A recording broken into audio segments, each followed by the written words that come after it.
19 నెలల తర్వాత కడపలో జన సైనికుల జిల్లా స్థాయి సమావేశం ఏర్పాటు చేశామన్నారు కడప జనసేన జిల్లా కోఆర్డినేటర్ సుంకర శ్రీనివాస్. రాష్ట్ర భవిష్యత్తు కోసం జన సైనికులు ఎంతో కష్టపడి పనిచేశారని అన్నారు. జన సైనికుల త్యాగ ఫలితమే పార్టీ ఇంతటి స్థాయిలో బలోపేతమైందన్నారు. జనసేన బలపడ్డమే తమ లక్ష్యమని సుంకర శ్రీనివాస్ తెలిపారు. పొత్తు ధర్మాన్ని పాటిస్తూ వస్తున్నామన్నారు. ఇక కార్యకర్తల కోరిక మేరకు 3 తీర్మానాలు చేశామన్నారు. బాధ్యత అప్పగిస్తే క్షేత్రస్థాయిలో పనిచేసే అవకాశం ఉంటుందని, క్షేత్రస్థాయిలో పొత్తు ధర్మాన్ని స్థానిక టీడీపీ పాటించడం లేదన్నారు. పులిహోరలో పులి లేదన్న చందంగా పొత్తు ధర్మంలో పదవులు దక్కడం లేదని ఆవేదన వ్యక్తం చేశారు.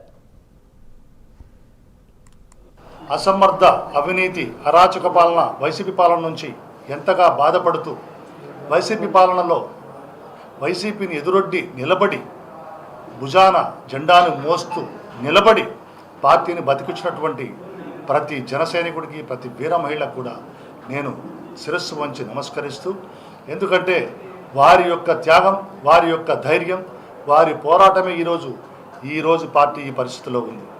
కాబట్టి వారందరితో కలవడం, కుటుంబ సభ్యుల్లాగా వాళ్ళందరితో మాట్లాడడం, వాళ్ళందరితో కూడా మంచి చెడ్డ విషయాలన్నీ మాట్లాడుతూ వారి యొక్క బాధలు, కష్టాలు, కోరికలు, ఆకాంక్షలు, ఏ విధంగా వాళ్ళు పార్టీ సేవ చేయాలనుకుంటున్నారు, భవిష్యత్తు ఏంటి, భవిష్యత్తులో మాకు ఏ విధమైనటువంటి బాధ్యతలు ఇస్తారు, అదేవిధంగా నామినేటెడ్ పోస్టులో మా పరిస్థితి ఏంటి అన్న విషయాలన్నీ కూడా ప్రతి ఒక్కరు కూడా చర్చించడం జరిగింది.